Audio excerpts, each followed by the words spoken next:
नमस्कार। प्रधानमन्त्री केपी शर्मा ओली यही चैत 23 गते भारत भ्रमणमा जाँदै हुनुहुन्छ। सरकारले यसलाई सद्भावना भ्रमण भनेको छ।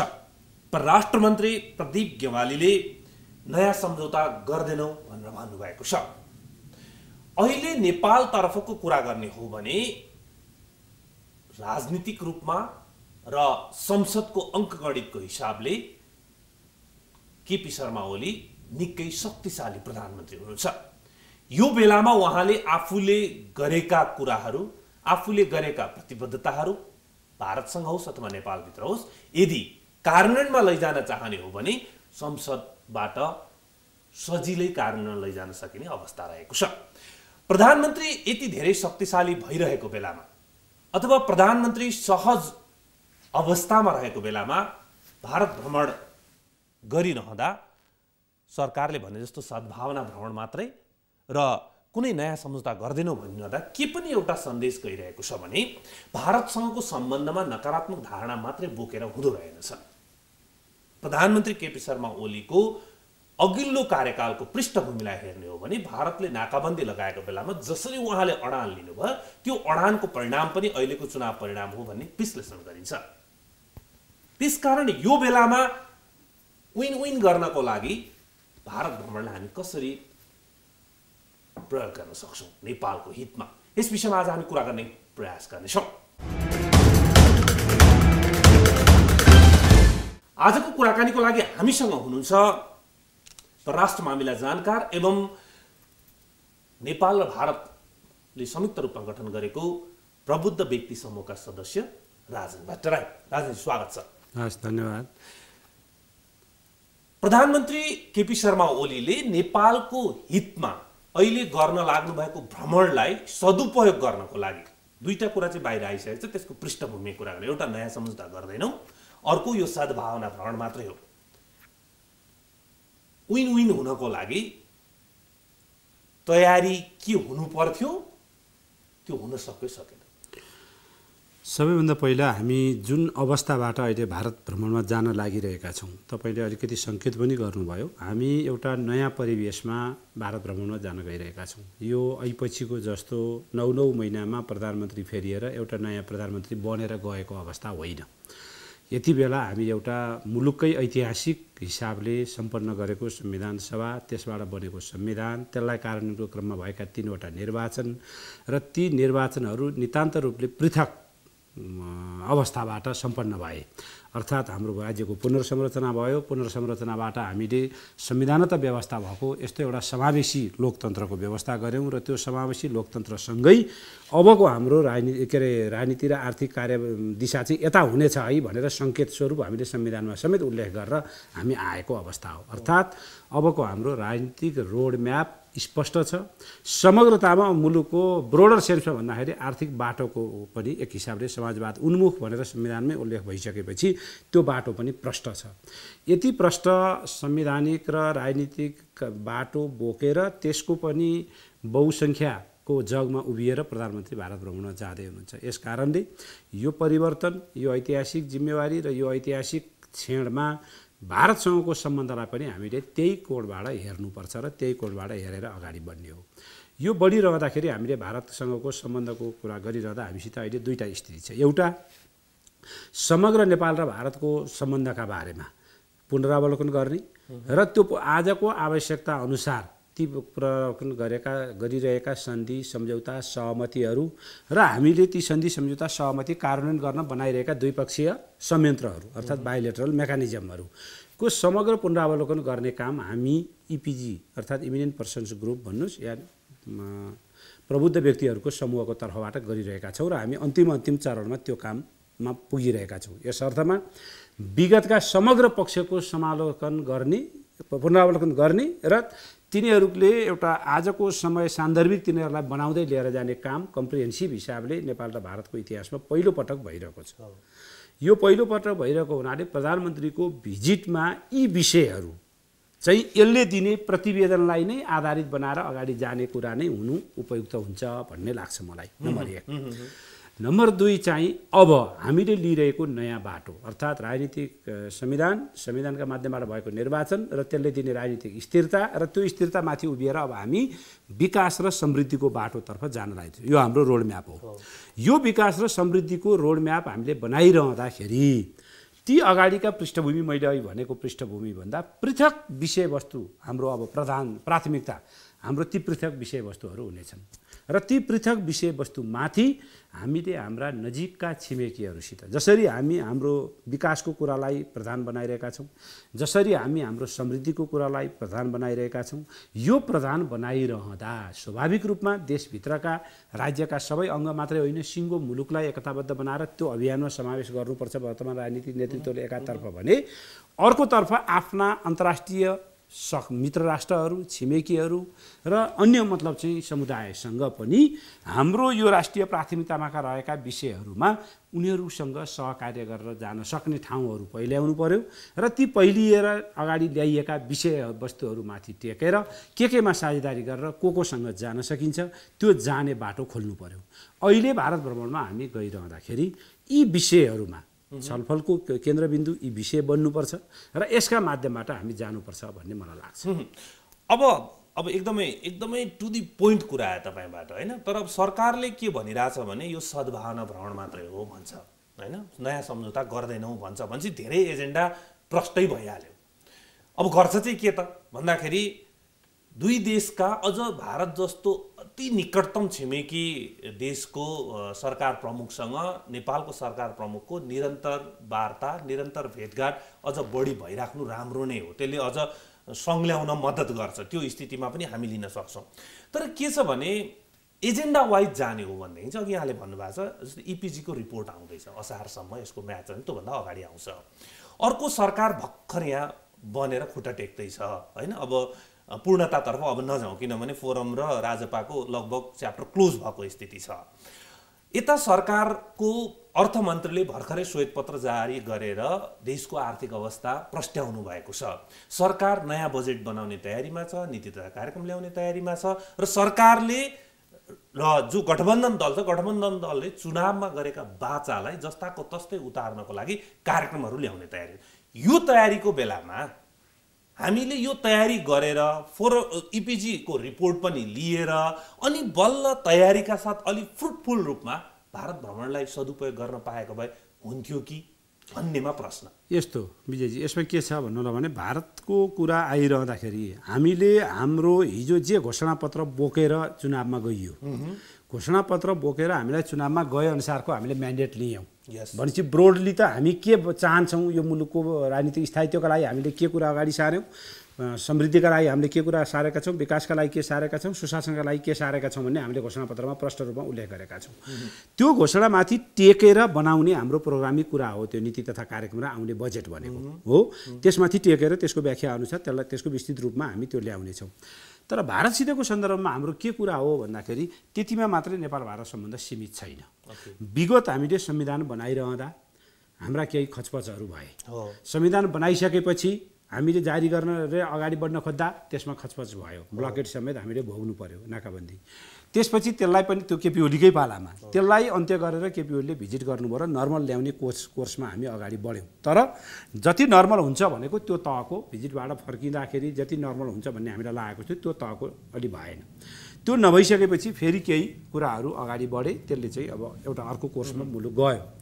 आज के अवस्था हो त भन्दाखेरि आज त्यो अवस्थाभन्दा पृथक अवस्थामा हामी छौँ। मैले अहिले पनि अलिकति उल्लेख गरिसकेँ, पृथक अवस्थामा वर्तमान प्रधानमन्त्री हुनुहुन्छ।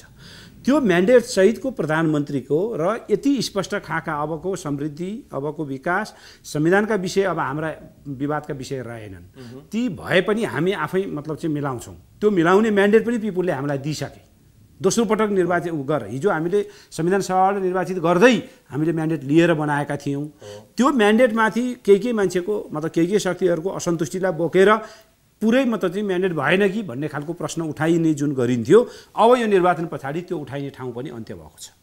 जब यो विषय अन्त्य भएर राजनीतिक रूपमा चाहिँ हामीले हाम्रा विषयवस्तु सल्टायौँ, हाम्रा विषयवस्तुमा अब हामी यो प्रष्टता भयो, यसमा सिङ्गो मुलुक एक छ, एकताबद्ध भएर मतलब चाहिँ अगाडि गयो भन्ने कुराको सन्देशसहित जाने एउटा नयाँ पृष्ठभूमि त्यही बन्यो। त यहाँ चाहिँ एउटा खालि सब क्वेसन जुन पिपुलमा एकदम उठ्ने गर्छ, नाकाबन्दी हामीलाई गर्दा पिपुलले विरोध गरेकै हो, नाकाबन्दी गर्न पाइन, हाम्रो आन्तरिक मामला हो, हाम्रो आन्तरिक दलले आन्दोलन गर्छन्, हामी आन्तरिक दलहरू मिलेर वार्ता गर्छौँ, हामी आन्तरिक रूपमा सल्टाउँछौँ। तर उसले जब नाकाबन्दी गर्यो त्यसले नेगेटिभिजम छ नेपाली पिपुलमा।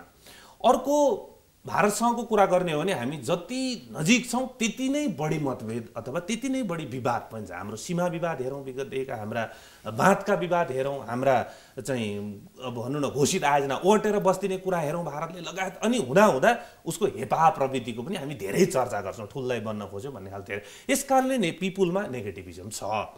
यो नेगेटिभिजम लगभग म भन्छु निर्वाचनमा क्यास पनि भयो, किनभने नाकाबन्दीको सशक्त विरोध नेकपा एमालेका अध्यक्षले त्यतिखेर प्रधानमन्त्रीको रूपमा गर्नुभयो, परिणाम अहिले देखिया छ। त्यसकारण उहाँको त्यो चिजमा पिपुलको सपोर्ट छ। यो सपोर्ट गरेको पिपुलको मनमा उब्जने प्रश्न चाहिँ के हो भने त्यो भारतले हामीलाई त्यति गर्छ नि अहिले दौडेर किन जानु पर्यो, यो प्रश्न उब्जिन्छ। यो प्रश्नको आन्सर खोजेको म त्यही आउँदैछु तपाईँलाई। त्यसो हुँदा त्यो फरक पृष्ठभूमि जति बेला मतलब चाहिँ नेपाल भारत सम्बन्ध तलबितर, हामी पनि नेपाल र भारतका बिचमा सम्बन्ध बिग्रिरहोस् भन्ने चाहने, त्यो त कहिले पनि हुँदैन। हामीले चाहने के हो त भन्दा हाम्रो राष्ट्रिय हितलाई प्राथमिकतामा राखेर हाम्रा राष्ट्रिय र जनहितका कुराहरू अगाडि बढाइरहँदा हामीले नेपालसित भारत सम्बन्ध राम्रो हुँदै त्यो हाम्रो हित हुन्छ भन्ने मान्यता हो। त्यही कुरा हाम्रो चीनसित नि हुन्छ, त्यही कुरा हाम्रो अन्य मित्र राष्ट्रहरूसित पनि हुन्छ। जब नेपाल र भारतका बिचको सम्बन्ध राम्रो हुनुपर्छ भन्ने कुरा हामी गरिरहेका छौँ भने हिजो हाम्रा निश्चित आन्तरिक विषयहरूमाथि, हिजो हाम्रा आन्तरिक रूपले व्यवस्थापन गर्नु पर्ने विषयहरूमाथि अनावश्यक रूपमा भारतीय चासो रहेको कारणले गर्दा हामीले त्यसको यो तिमीहरूको विषय होइन भन्यौँ। त्यो होइन भन्ने र हो भन्नेका बिचको विवाद यहाँभित्र पनि केही पोलराइज गर्यो, त्यसले हाम्रो राजनीतिलाई, बाहिर उनीहरू पनि मतलब चाहिँ त्यस हिसाबको धारणा राखेर पोलराइज गराउने कोसिस गरे।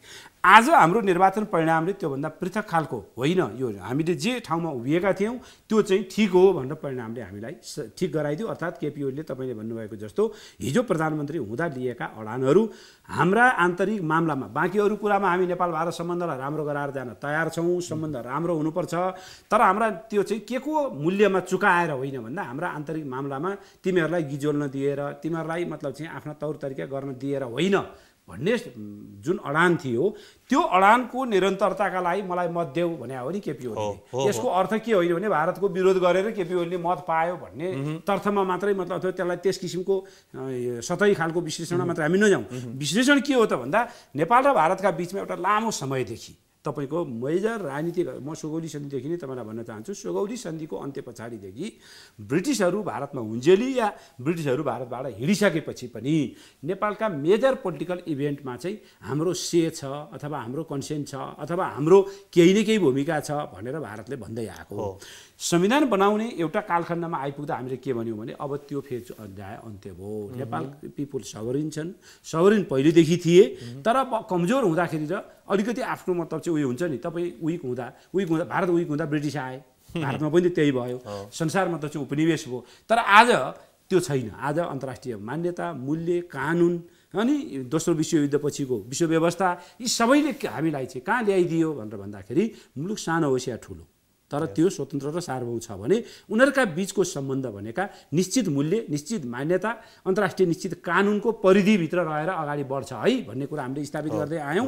हामी त्यहाँ आइपुगेका हौँ र अहिले हाम्रो भनाइ के हो भन्दाखेरि हामी नेपाल भारत सम्बन्ध राम्रो राख्न चाहन्छौँ, तर हाम्रा आन्तरिक मामलाका विषयमा चाहिँ तपाईँहरूको कुनै किसिमको भूमिका बेगर है, हामी त्यो भनेका हौँ। म यहाँ चाहन्छु यो भनिरहेर यो कोर्सलाई हामीले स्थापित गरेर अगाडि लाने क्रममा यो उतार चढाव जुन रह्यो नि विगत मतलब चाहिँ विगत 1.5 वर्ष 3 वर्ष 4 वर्ष, त्यो उतार चढावको पनि अब उच्च स्तरीय वार्तामा बसेर हाम्रो मतलब चाहिँ त्यो होइन, अब हामी हाम्रो व्यवस्थापन हामी गरेर अगाडि बढ्छौँ, तर नेपाल भारत सम्बन्धमालाई अगाडि बढाएर जाने साझेदारीका विषय के हुन सक्छन्, हामी सहकार्य गरेर जान सक्ने विषयहरू के हुन सक्छन्, आर्थिक क्षेत्रमा, सामाजिक क्षेत्रमा हाम्रा सम्बन्धलाई विस्तार गरेर लिएर जाने कुराहरू के हुन सक्छन्, पूर्वाधारका क्षेत्रमा हामी के गर्न सक्छौँ भन्ने विषय चाहिँ अहिलेका हाम्रा एजेन्डा बन्नुपर्छ। र त्यो हाइटमा उभिएर प्रधानमन्त्री मलाई लाग्छ आउने भारतीय प्रधानमन्त्रीसित गर्ने वार्ता हुनेछ भन्ने मेरो बुझाइ। अब त्यसो हुँदाखेरि चाहिँ यो भिजिट चाहिँ प्रधानमन्त्री केपी शर्मा ओलीका लागि परीक्षा जस्तो हुने भयो। अब त्यसो हुँदाखेरि चाहिँ यो भिजिट चाहिँ प्रधानमन्त्री केपी शर्मा ओलीका लागि परीक्षा जस्तो हुने भयो। किन सन्दर्भ भन्दाखेरि चाहिँ विगतमा हेप्न खोज्दाखेरि हाम्रो सार्वभौमिकतामाथि नाकाबन्दी जस्तो अस्त्र प्रयोग गरेर एट्याक गर्न खोज्दाखेरि अडान लिनुभयो उहाँले। अहिले उहाँसँग इन्टरनल रूपमा सशक्त पावर छ, निर्वाचनको मत परिणाम जनमत छ। यो बेलामा फेरि उहाँ भिजिट गर्न जाँदाखेरि चाहिँ गोप्य कोठामा कुनै अमुक किसिमको केही गलत कार्य नेपालको हित विरुद्ध भएन र उहाँ सकुशल नेपालको हितको कुरा राखेर हितै लिएर नेपाल फर्किनु भयो भने एउटा सशक्त सन्देश के जाने भने पर्या बेलामा प्रधानमन्त्री केपी शर्मा ओली भारतसँग अडान लिन पनि तयार हुनुहुन्छ। पर्या बेलामा नेपाल भारतको लामो जुन सम्बन्ध छ त्यसलाई सम्बन्धलाई त्यसै गरी परिभाषित गरेर नेपालको हितमा ल्याउन पनि सक्नुहुन्छ भन्ने एउटा जबरदस्त म्यासेज जानेवाला छ। त्यसको लागि यो परीक्षा जस्तो भयो। जरुर। र म तपाईँलाई केपी ओलीका लागि मेरो आफ्नो बुझाइमा अब तपाईँले भन्नुभएको जस्तो परीक्षा भन्नुहोस् या त्यो विषयमा परिचित भइसकेकै मान्छे जस्तो लाग्छ मेरो बुझाइमा। उहाँ परिचित भइसक्नु भएको छ। अब अहिले गएर उहाँले जे कुरा अगाडि सारेर आउनुभयो त्यसलाई संस्थागत गरेर अगाडि जाने हो। नेपाल भारत सम्बन्धका मामलामा अब हामीले एउटा अलि फरक अध्याय सुरु गऱ्यौँ है। फरक मतलब र अर्को एउटा सँगसँगै जोडौँ यसैमा तपाईँको भने अर्को चाहिँ उसँग नकारात्मक मात्रै धारणा राख्दैन नेपालले। ऊ इस्यु र एजेन्डा अनुसार नेपालले उसको बारेमा धारणा बनाउँछ। उसले नाकाबन्दीको अस्त्र प्रयोग गर्यो, नकारात्मक धारणा बनायो। ऊ सहयोगको हात लिएर आउँछ अथवा हामीलाई सार्वभौम सत्ता सम्पन्न राष्ट्रको रूपमा उसको हितको लागि र हाम्रो हितको लागि कुरा गर्छ भने हामी हितैषी पनि हुन्छौँ भन्ने म्यासेज पनि जाने भयो। र हामीले अहिले जुन नेपाली पिपुलमा अघि मैले भने नेगेटिभिजम हाई छ त्यसलाई कुल डाउन गर्नको लागि पनि यो खालको एक्टिभिटी राष्ट्र प्रमुखहरूबाट आवश्यक पनि छ। त्यसकारण पनि मैले एक परीक्षाको रूपमा लिएको। अब त्यसमा एउटा थप्नुहोस्, त्यसमा एउटा जरुरी के हो भने केपी ओली प्रधानमन्त्री भइसकेपछि विदेश सम्बन्ध चाहिँ के हुन्छ भनेर परबस किन अहिले भ्रमण गर्नु पर्यो भन्ने तपाईँले एउटा प्रश्न गरेको कुराको थप एउटा कुरो के हुन्छ भन्दा अहिले किन यो एजेन्डा चाहियो भनेर भन्दा केपी ओली प्रधानमन्त्री भइसकेपछि उनले वैदेशिक मामलामा त्यसमा पनि भारतसितैको सम्बन्धलाई पनि व्यवस्थापन गरेर अब ऊ यो समृद्धि र विकासको यात्रामा अगाडि बढ्न चाहन्छ है। अर्थात् इन्टरनल मतलब चाहिँ हाउसभित्रको पनि उसले स्थिति र अर्डरमा लिएर आयो। अब एक्सटर्नल मतलब चाहिँ फोर्सहरूसितका जति पनि तितामिठा भनेर गरेर मान्छेले आशंका गरेका ठाउँ पनि मेट्यो। अब हाम्रो एक सूत्रीय मतलब चाहिँ अभियान सुशासन र समृद्धि भन्ने कुरा चाहिँ त्यतातर्फ केन्द्रित हुने उहाँको योजनासित पनि जोडिएको छ। किन अहिले भ्रमण भन्नेमा चाहिँ किन प्रश्न घरिघरि आउँछ भने हरेक प्रधानमन्त्रीको भारत भ्रमणको बेलामा यो प्रश्न उब्जिन्छ, सरकार निर्माण हुने बित्तिकै पहिलो भिजिट इन्डिया किन जानु पर्यो भन्ने जुन मानसिकताले हामी अब त्यो पिपुलमा रहेको नेगेटिभिजम अथवा लिडरमा रहेको केही आशा अथवा लालसीपनले गर्दाखेरि हुन्छ के हुन्छ जहिले पनि गएको कारणले अहिले यति बलियो भइसकेको बेलामा त आफ्नो अघि मैले भने सबै एजेन्डा आफ्नो इन्टरनल सेट गरेर अनि पुरा तयारीका साथ फ्रुटफुल रूपमा जान सकेको भए केही सन्धि समझौता केही आफ्ना कुरा पनि राख्न सक्थ्यो भन्ने जुन विगतदेखिको प्रश्न छ नि ब्याक अफ द माइन्डमा पहिलो भिजिट इन्डिया रिचुअल टाइपको त्यो रिचुअल किन बनाएको भनेर आएको प्रश्न हो जुन पिपुलमा छ। मैले तपाईँको अगाडि जस्ता मैले तपाईँले त्यही भने पिपुलमा त्यो रहिरहेको छ। तर सँगसँगै के पनि रहिरहेको छ भने केपी ओलीले इन्डियासितको सम्बन्ध व्यवस्थापन गर्न सक्दैन अथवा गर्दैन।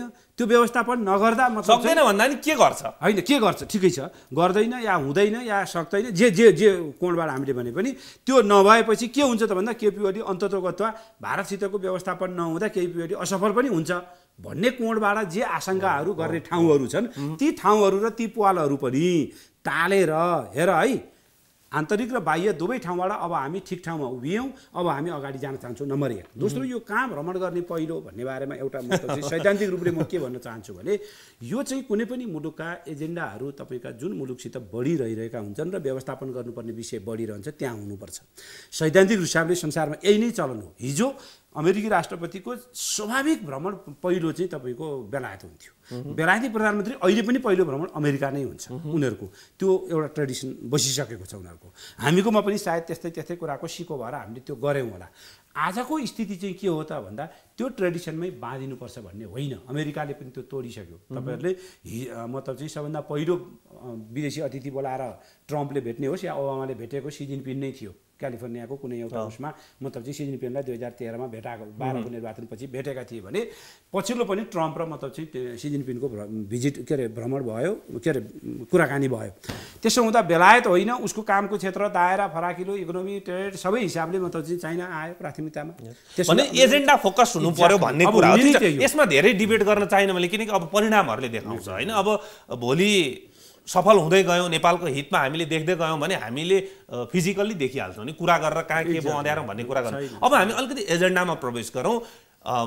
कुनै नयाँ सम्झौता गर्दैनौँ, सद्भावना भ्रमण भन्दा भन्दै पनि यहाँ इपिजीको मेम्बर पनि भएको नाताले अहिले प्रधानमन्त्री भारत गइरहँदाखेरि उहाँले त्यहाँ उठाउनु पर्ने एजेन्डा केही हुन सक्छन्? यो एजेन्डामा अलिकति उहाँ फोकस हुनुपर्छ भन्ने हुन्छ, अथवा होइन यो यसलाई सद्भावना नै हो, भेटौँ ओरौँ, अलिकति मनका मैलाहरू पखालौँ, भोलि कसरी अगाडि बढ्ने त्यसको लागि केही कुराकानी गरौँ, यतिले पनि पुग्छ भन्नुहुन्छ? यसको बेसिकल्ली यसलाई सद्भावना भन्दा बिग्रिँदैन, सद्भावना भ्रमण भन्ने हुन्छ आधारभूत रूपमा। तर यहाँ के पनि हुँदैन भन्ने मलाई त्यस्तो लाग्दैन, मलाई त्यो मान्नु पनि हुँदैन। दुईवटा कुरा, एउटा भ्रमण तपाईँले अहिले गएर फेरि 6 महिनापछि तपाईँ गइहाल्ने कुरो हुँदैन। त्यसो भएको हुनाले यो भ्रमणमा तपाईँले आफूले अघि हामीले जुन राजनीतिक पृष्ठभूमिको कुरा गऱ्यौँ नि, नेपाल र भारत सम्बन्धका क्रममा रहेको राजनीतिक पृष्ठभूमि, त्यो पृष्ठभूमिबाट यहाँ आइपुगेपछि अब त्यसको व्यवस्थित रूपले जाने एउटा बडा राम्रो सन्देश यो भ्रमणले दिनुपर्छ। अर्थात् नेपाल भारतका बीचमा अब एउटा नयाँ अध्यायबाट सम्बन्ध अगाडि बढो भन्ने सन्देशसहित प्रधानमन्त्री फर्किनुपर्छ। त्यो एउटा अत्यन्त ठुलो उपलब्धि हुन्छ नेपालको सन्दर्भमा। प्रोजेक्ट कतिवटा आए सही केमा भयो भन्ने कुराको काउन्टबाट होइन कि तपाईँले समग्रतामा नेपाल भारत सम्बन्धमा रहिरहेको एउटा उतार चढावको एउटा सारा यो जुन स्थिति छ त्यो स्थितिमा अब यो स्टेबल स्थितितर्फ गयो है र उनीहरूका दुईटा मुलुकका बीचमा एकले अर्कालाई बुझ्ने कुरामा अब त्यहाँ कुनै खाडलको अवस्था रहेन भन्ने सन्देशसहित फर्किनुपर्छ। त्यो चाहिँ एउटा ऐतिहासिक हुनेछ राजनीतिक हिसाबले। दोस्रो, मैले अघि भनेको हाम्रा केही प्राथमिकता छन्। अब हाम्रा प्राथमिकता जुन समृद्धिको प्राथमिकता, विकासको प्राथमिकता, त्यो विकाससित जोडिएका स्वाभाविक रूपमा हामीले छिमेकीसित त्यससित जोडेर फाइदा लिन सक्ने फाइदाहरू के हुन् त? अब त्यो हामीले मात्र चाहिँ पहिचान गर्न जरुरी छ। त्यो पहिचान गर्ने बेला आएको छ। संसारका तपाईँ चाहिँ साह्रै टाढा टाढा रहेका मुलुकहरू rise of China, rise of इन्डियाबाट फाइदा लिने कुरा चाहिँ डिबेट गरिरहेका छन्, डिस्कसन गरिरहेका छन्, स्टडी गराइरहेका छन्, फाइन्डिङहरू लिएर पोलिसीहरू निर्माण गरिरहेका छन्। हामी ती दुईटाको बिचमा रहेर पनि हामी कहाँ अहिलेसम्म त्यो डिबेट अगाडि बढ्न सकेको छैन र साँच्ची नै मतलब चाहिँ कङ्क्रिटली दुईटाको साँच्चै यिनीहरूको विकासबाट हामीलाई फाइदा के हो त त्यसका बारेमा हामीले त्यो कुराको ठाउँमा हामी पुर्याउन सकिरहेका छैनौँ। त्यसो हुँदा अब त्यो बेला आएको छ र प्रधानमन्त्रीको भिजिटमा भारत भ्रमणमा गइरहँदा हामीले के कुरामा त हामीले हाम्रो समृद्धिसित अथवा विकाससित जोडिएको विषय हाम्रो के पूर्वाधारको विकास होला। हाम्रो विकाससित जोडिएको पूर्वाधार भन्ने बित्तिकै सडकको कुरा आउला, रेलको कुरा आउला, के अरे ट्रान्समिसन लाइनको कुरा आउला, जलस्रोतको अरू उपयोगको कुराहरू आउलान्, विद्युत उत्पादनकादेखि लिएर पर्यटन विकास कुरा आउला, कृषिको आधुनिकीकरणका कुराहरू आउलान्। अनि यी कुराहरूमा हामी मतलब चाहिँ हाम्रा छिमेकीहरूका अनुभव, उनीहरूका ज्ञान, उनीहरूको टेक्नोलोजी, उनीहरूको पुँजी कसरी भित्र्याउने भन्ने कुरा हामी के पनि नगरिकन प्रधानमन्त्रीको भ्रमण रहला भन्ने मलाई त्यस्तो लाग्दैन र रहनु हुँदैन भन्ने मान्यता राख्छु। नम्बर 1। नम्बर 2, अर्को म त चाहिँ तेस्रो कुरा तपाईँलाई के भन्न चाहन्छु भने यी बाटोतर्फका कुराहरूमा नेपालले आफूलाई अगाडि बढाएको छैन कि भन्ने ठाउँमा म छैन। हामीले अहिले निर्वाचित भएको त आधार त घोषणापत्रै हो नि। अबको हाम्रा नीति कार्यक्रम त्यही घोषणापत्रमा आधारित रहेर नै बढ्ने हो नि। अनि त्यसमाथि उभिएका केही प्राथमिकता प्राप्त योजनाहरू जोसित भारतको नलेज छ, भारतको टेक्नोलोजी छ र भारतको पुँजी मतलब त्यो ल्याउन सक्ने सम्भावना छन्, त्यो क्षेत्र पहिले आएर कुराकानी अगाडि बढाउनुपर्छ। अब लगत्तै फेरि भ्रमण भइहाल्ने होइन भनेर यहाँले भनिरहँदाखेरि अहिले लामो समयदेखि घाउ बनेर बसेको सीमाको समस्या, अब असारमा बाढी आउँछ, पानी पर्छ, त्यो बेलाको डुबानको समस्या, वीरगन्जमा हेर्दै बिहान उठ्दा चाहिँ भारततिर परेको लालपूर्जा, नेपाली लालपूर्जा बोकेको जनताको समस्या, 10 गजामा मर्नु परेको गौतमको समस्या, अथवा चाहिँ तिलाठीमा जुन बाँध भत्काउने र बनाउने गर्दाखेरि परेको अवस्था अहिले उठाउनु पर्छ कि पर्दैन? पर्छ। यी विषय हाम्रा लगातार रूपमा उठिरहेका र उठाउनु पर्ने विषयहरू हुन्, समाधान गर्नुपर्ने व्यवस्था हुन्। अर्थात् सीमाको समग्र व्यवस्थापनको एउटा हामी छलफल गरिरहेका छौँ इपिजीभित्र। अहिले इपिजीभित्र हामी एउटा कम्प्रिहेन्सिभ बोर्डर म्यानेजमेन्ट कस्तो हुनुपर्छ नेपाल भारत उसमा र त्योसित अहिले तपाईँले जोडेका सबै समस्याहरूको निदान अब भोलि त्यस्तो दोहोरिन नपरोस्। अर्थात् हाम्रो पिलर हरायो भनेर हामीले चाहिँ टाउको दुखाउनु नपरोस्, हाम्रो 10 गजा इन्क्रोचमेन्ट भयो अथवा त्यस्तो हस्तक्षेप गरियो दुवैतर्फबाट भन्ने कुरा नरहोस्। त्यो अन्तर्राष्ट्रिय बोर्डर सिस्टममा जुन खालको सीमामा जे सिस्टम हुन्छ त्यो सिस्टम हामीले कायम गर्न सकौँ। तेस्रो, हाम्रो सीमामा हुने अपराधिक गतिविधिहरू नियन्त्रण हुन सकुन्, मानव तस्करी रोकियोस्, सामानहरूको तस्करी रोकियोस्, नक्कली मुद्रा भेटिने कुराहरू अन्त्य होस् र सँगसँगै विवादित सीमाहरू जुन कालापानी, सुस्ता, अहिले तपाईँले भनेका तिलाठीदेखि तपाईँको चाहिँ 10 गजामा गौतमजीहरू मारिने कुराहरूको पुनरावृत्ति हुनु हुँदैन भन्ने कुराको एउटा समग्र सीमा व्यवस्थापनमाथि हामी छलफल गरिरहेका छौँ यसको दीर्घकालिक निदानका लागि। त्यो दीर्घकालिक निदान एउटा मेकानिजम बनाएर अगाडि बढिरहेको बेलामा प्रधानमन्त्रीका तर्फबाट माथिल्लो तहमा ठिक छ विषय आउन सक्छ, तर त्यो अहिले एउटा तपाईँले विज्ञ समूह बनाएर अगाडि बढाइरहेको हुनाले त्यसमाथि दुईटा प्रधानमन्त्री घोत्लिने भन्दा विषयलाई अझ छिटो र अझ प्रभावकारी हिसाबले भोलि कुनै नआउने गरी टुङ्ग्याउनुहोस् भनेर जोड गराउनुतर्फ चाहिँ उहाँहरूले उहाँहरूको ध्यान त्यतातर्फ लैजानु चाहिँ अहिलेको लागि उपयुक्त हुन्छ। चाहे त्यो सीमाको कुरा होस्, यहीसित अरू विषय पनि जोडिन्छ नेपाल भारतका बारेमा। त्यसो भएको हुनाले परम्परागत रूपमा हाम्रा दुईटा मुलुकका बिचमा रहिरहेका जुन समस्या छन्, सीमाको समस्या भन्नुहोस्, 1950 को सन्धिको भेदभावपूर्ण र असान्दर्भिक बुँदाहरू रहेका कारणले रहेको समस्या भन्नुहोस्, या जलस्रोतमा हाम्रा विगतका सन्धि सम्झौताले उत्पन्न गरेका समस्याहरू भन्नुहोस्, या तपाईँले चाहिँ के अरे व्यापारमा अहिले हाम्रो चाहिँ असाधारण इम्ब्यालेन्स असन्तुलन जुन देखिरहेको छ र यो अनसस्टेनेबल सस्टेनेबलको पनि होइन यो। तपाईँ एक किसिमले भन्नुहुन्छ भने कुनै पनि बेलामा हामी मतलब चाहिँ अप्ठ्यारोमा पर्ने स्थिति हुनसक्छ। त्यस्तो स्थितिबाट गुज्रिरहेका यस्ता एकदमै महत्त्वपूर्ण र आउटस्ट्यान्डिङ इस्युहरूको बारेमा उहाँहरूको तहमा छलफल हुन्छ, हुनुपर्छ, हुने योजना छैन भने गर्नुपर्छ। तर त्यसका बारेमा सन्धि नै अथवा सहमति नै गर्ने पोइन्ट चाहिँ किन अहिले त्यो होइन भन्दा त्यो गराउन त्यसो समग्र पक्षको अध्ययन गरेर अब कसरी जानुपर्छ तपाईँहरू सुझाव दिनुहोस् भनेर हामीलाई जुन जिम्मेवारी दिएको छ हो त्यहाँ छोडिदिउँ अहिले त्यसलाई। ती विषयमाथि हामी छलफल गरिरहेका छौँ। त्यो चाहिँ इपिजीको रिपोर्ट आएपछि गरौँ भन्ने खालको कुरा भयो। त्यस कारणले पनि त्यसो भए लगभग यो सद्भावना भ्रमणकै तहमा जानेमा हित त सोच्नै परिहाल्यो दुई देशको, होइन? अब अलिकति भारततर्फबाट सोचौँ। अहिले प्रधानमन्त्री केपी ओली गइरहँदाखेरि अस्ति निर्वाचन पछाडि जब रिजल्ट आयो, रिजल्ट पछाडि लगभग प्रधानमन्त्री बन्ने केपी शर्मा ओली बन्ने भने निश्चितै भइसक्यो। वेटिङ प्राइम मिनिस्टरको रूपमा रहिरहेको बेलामै पनि भारतीय विदेश मन्त्री सुषमा स्वराज आउनुभयो बधाई दिनको लागि, यहाँ भेटघाट गरेर जानुभयो, होइन?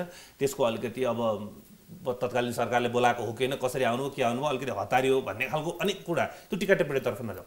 तर उसको त्यो हतारोको बिचमा अहिले हाम्रो प्रधानमन्त्रीसँग भारतले गर्ने कुरा के हुनसक्छ आज यो भ्रमणमा गइरहँदा?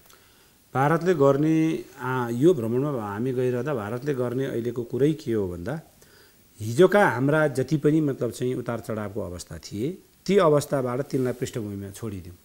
ओके, अब हामी एउटा नयाँ सिराबाट नेपाल भारत सम्बन्धलाई अगाडि लिएर जान चाहन्छौँ र त्यो नयाँ सिराबाट लिएर जाने सम्बन्धका आधारहरू, ती सम्बन्धलाई अगाडि लिएर जानका लागि आधारहरू जुन खडा भएको छ यो बिचको मतलब चाहिँ यो नेगेटिभ ठानेको कुराले पनि पोजिटिभ परिणाम दिन्छ भन्ने जस्तै होइन। अब ब्लकेड, नाकाबन्दी, सारा चिजहरू हेरेर पनि त्यसको परिणाम चाहिँ अब कहाँ हो त भनेर भन्दा सकारात्मकतर्फ जानका लागि हामीलाई त्यो शिक्षा भयो, त्यसलाई हामीले रिभ्यू गर्ने स्थितिमा पुग्यौँ भन्ने ठाउँमा उहाँहरू पुग्नुभएको हो भने उहाँहरूले स्पष्ट रूपमा त्यो कुरा राखेर अगाडि त्यो हाइटबाट मतलब चाहिँ भारतीय प्रधानमन्त्री प्रस्तुत भइदिँदा त्यो सिराबाट नेपाल भारत सम्बन्धलाई उहाँहरूले सोचिदिँदा के हुन्छ भनेर भन्दा नेपाल र भारतका बिचमा जुन खालको सम्बन्ध हामीले खोजिरहेका छौँ, आज जनताको लेभलमा हामीले चाहिरहेका छौँ, खोजिरहेका छौँ, त्यो कुरा स्थापित भएर जान सक्छ। भनेपछि भारतीय मिडियामा, भारतीय बुद्धिजीवी सर्कलमा, भारतीय कूटनीतिक क्षेत्रका व्यक्तिहरूको कुराकानीमा जुन कोर्स करेक्सन भन्ने कुरा आउँछ नि,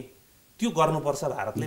जरुर भारत कोर्स करेक्सनको बाटोमा गइरहेका सङ्केतहरू त हामीले पाइरहेका छौँ जुन सकारात्मक छन्। ती सकारात्मक कुराहरूको संस्थागत हिसाबले भारत अगाडि आओस्, जसले गर्दा नेपाल र भारतका बिचमा यस्तो छ भनेर भनिरहनु। अब यो एउटा कोर्स करेक्सनको प्रश्नमा चाहिँ थोरै तपाईसँग टिप्पणी चाहे। कोर्स करेक्सनको प्रश्नमा चाहिँ थोरै तपाईसँग टिप्पणी चाहे। के टिप्पणी भन्दा भारतले कोर्स करेक्सन गर्नुपर्छ एउटा स्टेटमेन्ट भयो, होइन? क्वेसन किन भन्दा नेपालमा अब राजनीतिक स्थिरता भयो, नेपालमा नयाँ संविधान बनौले पनि आफ्नो बाटो पहिलाइसक्यो, नेपालमा एउटा चुनाव भएर एउटा शक्तिशाली सरकार छ अथवा सहज बहुमत सहितको सरकार छ। यसकारण दोस्रो प्रश्न, भारतले अब कोर्स करेक्सन गर्नुपर्छ किन भन्दा नेपाल चीनतिर ढल्कियो र अहिलेका प्रधानमन्त्रीले देशको हितको लागि विगत आफू प्रधानमन्त्री हुँदाखेरि जसरी पारबन्दी लगायत दुईतिर भने सबैतिर खोल्न सकिन्छ, दुईतिर मात्रै किन जानु काम गरे, त्यो कामको कारणले गर्दाखेरि चाहिँ यिनी उतै ढल्किन्छन्। त्यसकारण हामीतिर तानिहाल्नुपर्छ। कुन हो प्रश्न? भारतले कोर्स करेक्सन गर्नुपर्ने ठाउँमै आउनु हुँदैन थियो। नेपाल भारत सम्बन्ध दुईटा स्वतन्त्र र सार्वभौम सत्ता सम्पन्न मात्रै आउँदैछु। त्यो दुईटा सार्वभौम सत्ता सम्पन्न मुलुकका बीचको कुरो हो। हामीले र एउटा कुरा हो नि, नेपाल भनेको त कसैले बनाइदिएको कन्ट्री होइन नि। यो त मतलब पराको आजभन्दा 5000 वर्ष अगाडिदेखि बनेको मुलुक हो। बरु अरू मुलुक बनाइदिया हुन्, हाम्रा छिमेकीहरू थुप्रै बनाइदिएका मुलुक छन्, तर हामी बन्या मुलुक हौँ हो। त्यसो हुँदा यो मुलुक स्वतन्त्र र सार्वभौम सत्ता सम्पन्न मुलुक हो र इतिहासमा यसले पटक पटक अप्ठ्यारो व्यवहारदारी त्यो ठाउँमा उभिएको छ है। आफ्नो सार्वभौमिकता जोगाउन र स्वतन्त्रता जोगाउन चाहिँ नेपालीहरू भन्ने कुरा भारतीयहरूमा रहिरहेको थियो भने यो उतार चढाव र यो कोर्स करेक्सनको यस्तो अवस्थामा आउनै पर्दैन। नम्बर 1 हैन, तर आयो। नम्बर आयो। आइसकेपछि के कारण हो तपाईँले जुन भन्नुभयो नि, ती त मलाई लाग्छ ती कारणले भन्दा प्रमुख कुरा चाहिँ के हो भने आजको अन्तर्राष्ट्रिय राजनीति, आजको मानव चेतना, आजको नेपाल अझ नेपालीहरूको चेतना, त्यो चेतनामाथि उभिरहेको कुराको स्टडीका आधारमा भारतले सम्बन्धको आधार तय गर्नुपर्छ। हाम्रा आजका आवश्यकता, हाम्रो चेतना र आजको परिवेश, यो माथि उभिएर उसले हेरिरहँदा उसले देख्ने कुरा के हो त भन्दा आजको नेपाल 50 को होइन। जति बेला भारतले हाम्रो आर्मी थिएन, भारतीयहरूले ट्रेन दिनु पर्थ्यो। हाम्रो क्याबिनेटमा मतलब चाहिँ नोट गर्ने मान्छे प्रभावकारी थिएन, भारतीय आएर हाम्रो क्याबिनेटमा बस्थे। हामीसित हाम्रो राष्ट्रपति थिएन, हाम्रो नोट थिएन, भारतीय चलाउँथ्यौँ। हाम्रो युनिभर्सिटी थिएन, कलेज मात्रै थिए, तिनीहरू पटना युनिभर्सिटी एफिलिएट गराएका थियौँ। भनेपछि हाम्रा राज्यको आधुनिक राज्यमा हुनुपर्ने न्यूनतम संयन्त्रहरू पनि नभइरहेको एउटा अवस्थाबाट हामी गुज्रिरहेका थियौँ। अनि अन्तर्राष्ट्रिय सम्बन्ध पनि हाम्रो जुन आज फराकिलो अवस्थामा रहिरहेको छ, संसारका करिब 200 भन्दा बढी मुलुकमा नेपाली स्वयं पुगेका छन् र धेरैभन्दा धेरै मुलुकसित आज हामीले सम्बन्ध कायम गरेर अगाडि बढेका छौँ। त्यो अवस्था थिएन हो। त्यो भन्दा आज तपाईँ 21औं शताब्दीको दोस्रो दशकमा आइपुग्दा धेरै परिवर्तन भइरहेको छ। त्यो 50 बाट रहिरहेको कुराको क्रमिक परिवर्तन जुन ढङ्गले नेपालभित्र भइरहेको छ र यसको अन्तर्राष्ट्रिय राजनीतिमा, अन्तर्राष्ट्रिय सम्बन्धमा आइरहेको छ, त्यो कुरा ग्रेजुअली इन्डियाले आफूलाई मतलब चाहिँ अपडेट गराउँदै लगेको थियो भने पनि यो ठाउँमा आउँदैन थियो। त्यो ल्याउनका लागि केही घटनाक्रम पर्खिनु पर्यो। त्यो ठाउँमा आइपुग्नका लागि हामी संविधान बनाउने क्रमबाट यहाँ आउँदा त्यो ठाउँमा आइपुग्यौँ हामी। त्यो बुझाइमा, त्यो बुझाइलाई संस्थागत गर्ने कुरा नै आजको प्रमुख कुरा हो। यसमा खालि एउटा थप हाइपोथेटिकल प्रश्न भन्ने अथवा शङ्का मात्रै भन्ने, त्यो बुझाइ भारतमा आइसकेको हो अथवा होइन? ऊ विगतमा जस्तो अब अस्तिसम्म त विरोधै गर्दै थियो, यो गठबन्धन बन्नु अगाडिसम्म पनि नेगेटिभ कसरी यहाँ के रोल प्ले गर्न सकिन्छ निर्वाचनमा जसले गर्दा कुनै अमुक शक्तिलाई बलियो बनाउन सकिन्छ कि भनेर लागिरहेका समाचारहरू पनि बाहिर आइराखेकै हुन्, घटनाक्रम बताइरहेको। त्यो जम्मैलाई चिरेर जब गठबन्धन भइदियो र गठबन्धनको रिजल्ट आयो त्यसपछि ऊ नतमस्तक हुनु परेको हो। यो कुरा चाहिँ सत्यता हो। तर अब नतमस्तक भइसकेपछि ऊ अब साँच्चै कोर्स करेक्सन हो, सार्वभौम सत्ता सम्पन्न राष्ट्रको हिसाबले, अथवा अघि मैले प्रश्न गरे जस्तो यो यसलाई हाम्रै ग्रिपमा राख्नको लागि के उपाय अपनाउनु पर्छ भन्ने उपायमा हो अथवा ऊ छलछाममा हो, जसले गर्दा केही गरेर यसलाई चाहिँ आफ्नो ग्रिपमा ल्याइहाल्यो भने भोलि त छँदैछ नि युज गर्न त जसरी पनि। आखिरमा व्यापार घाटा हेर्ने हो भने बिजोग छ, अर्थतन्त्रको हिसाबमा हेर्ने भने हामीले सहयोग गर्नै पर्छ, आत्मनिर्भरताको कुराले गर्ने भने हामीमै सम्पूर्ण रूपमा निर्भर छ। यसलाई त ल्याउन के गाह्रो छ र भन्ने ब्याक अफ द माइन्ड छलछामको नीति कति छ भनेर तपाईँसँग भारतको तर्फको दृष्टिकोण खोज्या मात्रै। अहिले अब के हुन्छ भने यसलाई मेरो आफ्नो बुझाइमा दुईटा कोणबाट हेर्छु। एउटा कुनै एउटा मुलुकले, त्यो पनि शक्तिका रूपमा उदाइरहेको मुलुकले आफ्नो फरेन पोलिसीका बारेमा रिभ्यू सामान्यतया गर्न चाहँदैन। आफूले जे गरिरहेका छौँ हाम्रो म्याच्योर हिसाबले गरिरहेका छौँ। फेरि अब हाम्रा एजेन्सी, हाम्रो त्यो फरेन पोलिसीको मतलब चाहिँ निर्माण गर्ने एउटा प्रक्रिया भनेको उनीहरूको त्यो साना मुलुकको जस्तो सरकार आएर नेताले बोलेपछि त्यस्तो भन्ने खालको हुँदैन। उनीहरूको एउटा इन्स्टिट्युसनल मतलब चाहिँ ढङ्गबाट त्यो गर्ने एउटा प्रक्रिया हुन्छ, सिस्टमै हुन्छ। त्यो सिस्टमबाट बनेको विदेश नीतिलाई मतलब चाहिँ घटना विशेषमा लगेर मात्रै म जोड्न चाहन्न भारतकै सन्दर्भमा, होइन। अब घटना विशेषमै रहेछ भने त्यति बेला त्यसको हैसियत अवस्था त्यही अनुसारै बुझाउँला, होइन भने आजको अवस्थामा जे सन्देश हामीले पाइरहेका छौँ, जे सङ्केतहरू मतलब चाहिँ आइरहेका छन्, त्यो सङ्केतले उहाँहरू होइन यो बाटोबाट मात्रै गइरहँदाखेरि हामीले मतलब चाहिँ धेरै अप्ठ्याराहरू भोग्नु पर्यो। त्यो नेपालसित पनि हो, अरू छिमेकसितका बारेमा रिजल्टले। त्यसो हुँदा त्यसलाई अहिले हामी यस हिसाबले बुझौँ भन्ने चाहन्छु म, हो। यसलाई अर्थात् सकारात्मक हिसाबले जान खोजिरहेको कुरालाई सकारात्मक हिसाबले नै बुझौँ, होइन यो चाहिँ मतलब कुनै एउटा ठाउँ पाउँदा फेरि अर्को गरौँला भनेर पर्खेर दाउ हेरेर मात्रै बस्या हो भन्ने खालको स्थिति भएछ भने त्यस बेला पनि हामी त्यही हिसाबले बुझाउँला। आखिर पावरले आफ्नो प्रभाव विस्तार गर्न खोज्ने कुरा नेचुरल हो इन्टरनेसनल पोलिटिक्समा हेर्नुहोस्, तर त्यो पावरले आफ्नो इन्फ्लुएन्स विस्तार गर्नका लागि त्यसका निश्चित मूल्य, मान्यता र अभ्यासहरू छन्, स्थापित अभ्यासहरू छन्। त्यो स्थापित अभ्यासभन्दा बाहिर गएर गर्न खोज्दा त्यो विवादित हुन्छ। त्यो एउटा नेचुरल कोर्सबाट अरूले गरे जस्तै बाटोबाट गर्न जाँदा त्यो चाहिँ नर्मल कोर्समा हुन्छ, होइन। त्यही नै हो। त्यसो हुँदा भारत र नेपालका बिचमा भारतीयहरूले अहिले नेपालका बारेमा लिइरहेका सन्दर्भमा पनि हामीले यसै गरी बुझौँ भन्ने मलाई लाग्छ। अब जहाँसम्म एउटा प्रश्न म तपाईँको चीन तपाईँले अलिकति जोड्नु भएको हुनाले चीन र भारतका बिचमा अथवा बेजिङ र दिल्लीका बिचमा दक्षिण एसियाका अरू सामान्य मुलुकहरूको सम्बन्धको विषय एउटा नयाँ डिबेटको विषय सुरु भएको छ फरेन पोलिसीमा, यो रिजनमा कि अब चीन र भारतको सम्बन्ध कस्तो हुन्छ त्यसका आधारमा हाम्रो बायोलेटरल लेभलमा हामीले तय गर्ने सम्बन्धको एउटा पाटो हुन्छ हामीले विश्लेषण गर्ने। त्यो फेरि म के भन्न चाहन्छु भने चीन र नेपालको सम्बन्ध स्वतन्त्र विषय हो, चीन र भारत र नेपालको सम्बन्ध पनि स्वतन्त्र विषय हो। यसलाई अथवा अर्को कुनै थर्ड कन्ट्रीसित नेपालको सम्बन्ध पनि स्वतन्त्र विषय हो। यसलाई जोडेर हेर्ने जुन खालको प्रवृत्ति हामी बेला बेलामा पाउँछौँ त्यो गलत छ, त्यो बाटोबाट हेरिनु हुँदैन। नम्बर 1। नम्बर 2, हामी कहीँ कतै हामीले त्यस्तो सङ्केत दिएका थियौँ भने पनि त्यो परिवर्तन हुनुपर्छ, हामीमा त्यो परिवर्तन देखिनुपर्छ। नम्बर अर्को चाहिँ के हो भनेर भन्नु होला भने हामीले चीनको प्रभाव विस्तार भइसकेपछि आज चीनको प्रभाव दक्षिण एसियामा जुन गतिमा बढिरहेको छ, अब परम्परागत ढङ्गले मात्रै भारतले जे ढङ्गले सोच्दै आएको थियो छिमेकीमाथि त्यही कोणबाट नहुने रहेछ भन्ने कोणमा चाहिँ भारत पुग्न नचाहे पनि पुग्नुपर्ने ठाउँमा आएको छ स्थिति। त्यसो भएको हुनाले यो पृष्ठभूमिलाई पनि जब हामी तपाईँले अहिले भनेको भारतको हेराइमा रहेको कुराहरूमा आइरहनु भएको छ, छलफल गरिरहेका छौँ, त्यो गरिरहँदा यो पृष्ठभूमि पनि हामीले बिर्सिनु हुँदैन मात्रै मैले। अब भारतसँग हामी यति धेरै चाहेर नचाहेर अल्झिनुपर्छ अथवा अल्झिरहेका छौँ। अघि यहाँले सुरुमा भन्नुभयो जस्तो अब हाम्रो दृष्टिकोण चाहिँ परराष्ट्र सम्बन्धमा विश्वमा पुग्नुपर्ने बेला भइसक्यो। किनभने अघि यहाँले भन्नुभएको छ नेपालीहरू पुगेको डायस्पोरालाई हेर्ने हो भने ती सबै देशसँग नेपालको राम्रो परराष्ट्र सम्बन्ध हुनुपर्छ। आज हामी अरब मुलुकमा गएर काम गरिरहेका छौँ, मलेसियामा गएर काम गरिरहेका छौँ, कोरियामा गएर काम गरिरहेका छौँ भने अब त जस्तो भारतसँगको सम्बन्ध हो त्यस्तै सम्बन्ध तिनीहरूसँग स्थापित हुनुपर्ने स्थिति आइसक्यो। किनभने हामी काम गर्न छ, हाम्रा नागरिकहरू त्यहाँ छन्, एउटा सानो समस्या पर्दा पनि तत्काल कुराकानी हुनुपर्ने स्थिति छ। तर यति धेरै भारतसँग नै हामी अल्मलिरहन्छौँ। योबाट बाहिर निस्केर विश्वमा समग्रतामा अझ नम्बरमा काउन्ट गर्दाखेरि बढीभन्दा बढी नेपालीहरू रहेका देशहरूसँग पुग्न हामी कहिले सक्छौँ, जसले गर्दाखेरि चाहिँ ती देशहरूसँग नेपालले साँच्चै भन्ने हो भने ह्युमन रिसोर्स पठाएको उसको लागि पनि आवश्यक। हामी रोजगारी गर्न मात्रै गएका हैनौँ, उसको देश पनि बनिरहेछ हाम्रो रोजगारीले। त्यही किसिमको बायोलाटरल सम्बन्धहरू डेभलप गर्नलाई हामी चुकिरहेका छौँ। त्यहाँसम्म कहिले त्यो ढोका कहिले खोल्छ?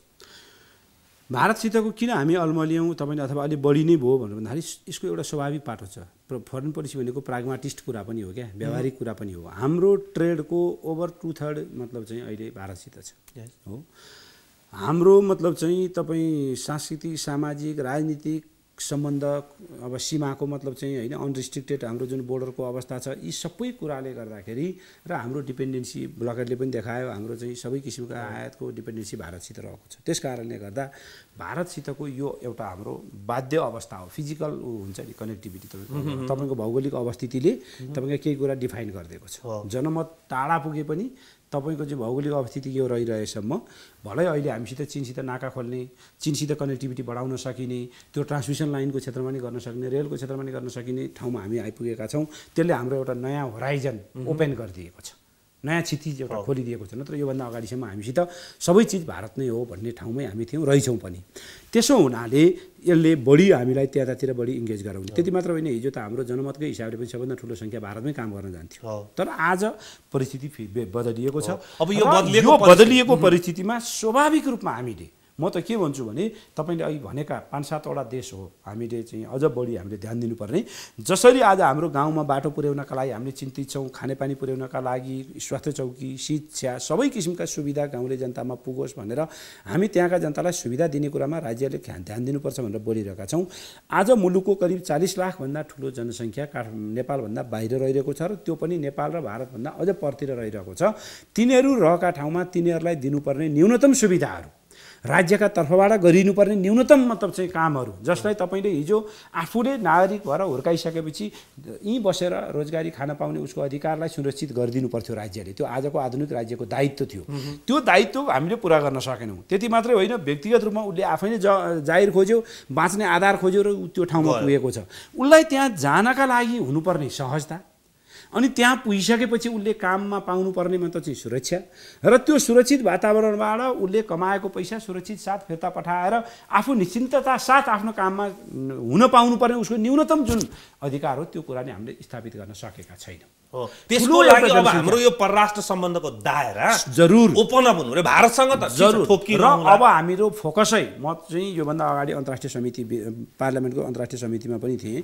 त्यहाँ बसेर पनि हामीले भनिरहेका र मतलब चाहिँ त्यसलाई ध्यान दिन खोजेको विषय के हो त भन्दा, अब हाम्रा त्यहाँका जनतालाई सेवा दिनका लागि, त्यहाँ पुगेर काम गरिरहेका नेपाली नागरिकता बोकिरहेका जनतालाई सेवा दिनका लागि हामीले ती देशहरू जुन 5-7-8वटा देशहरू छन्, ती देशहरूमा हाम्रा मिसनहरूलाई विस्तार गर्नु पर्यो र त्यहाँ उनीहरूले पाउने सुविधालाई एउटा सिफारिस लिनका लागि 3 दिन धाएर 5 दिन धाएर टेबुलबाट पैसा खुवाएर गर्नुपर्ने कुराको अन्त्य गरिदिनु पर्यो।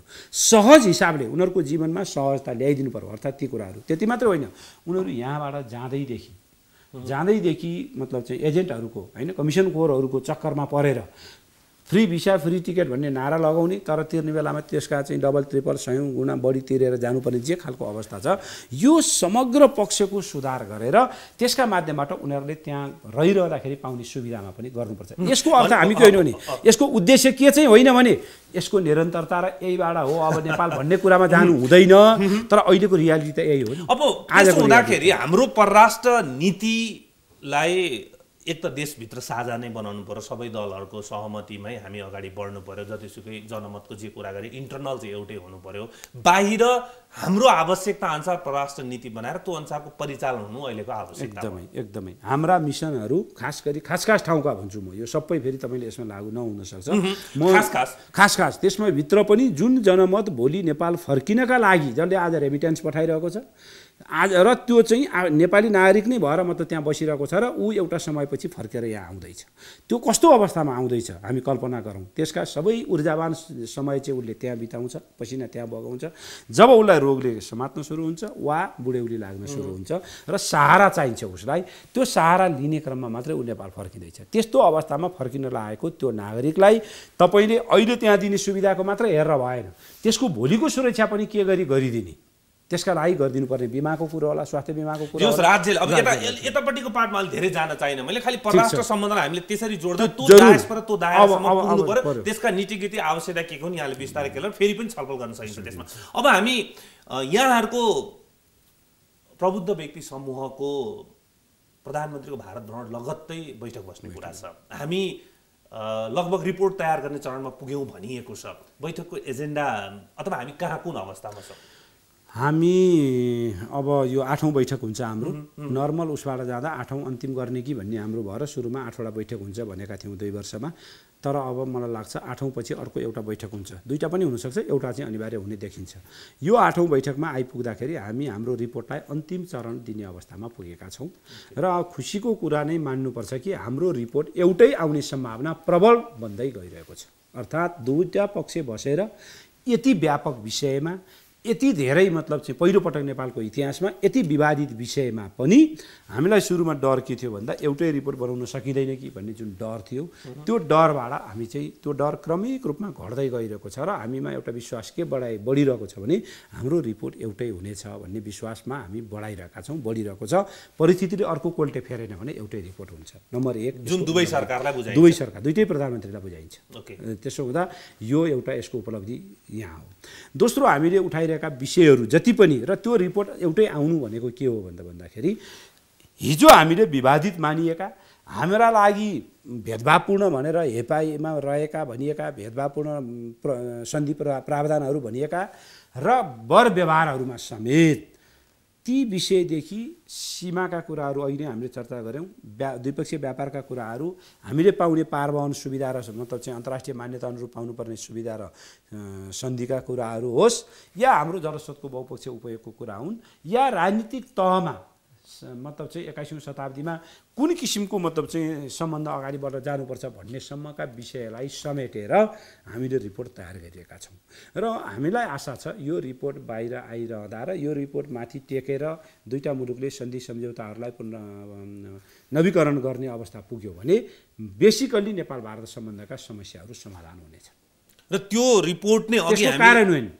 त्यो रिपोर्ट नै लगभग नेपाल भारत सम्बन्धलाई ठिक ठाउँमा क्रुसियल हुने स्थितिमा पुग्दैछ। त्यसकारण पनि अहिलेको यहाँको सुझाव पनि र अहिलेको भेटघाटमा यी समग्र विषयहरू जुन अघिदेखि हामीले समग्र विषय धेरै छलफल भन्दा पनि यताको रिपोर्ट छिटो टुङ्ग्याएर त्यसलाई कार्यान्वयन गर्ने कुरामा दुई देशका प्रधानमन्त्री प्रतिबद्धता र त्यो यो अहिले गरिरहेको प्रोसेसप्रति उहाँहरूको मतलब चाहिँ जुन एउटा समर्थन भन्नुहोस् मतलब चाहिँ पुष्टि कि वास्तवमा यो ठिक छ है भन्ने कुराले नै वास्तवमा नेपाल भारत सम्बन्धलाई ठिक ट्र्याकमा लिएर जानका लागि सहयोग पुर्याउँछ र त्यो आवश्यक छ।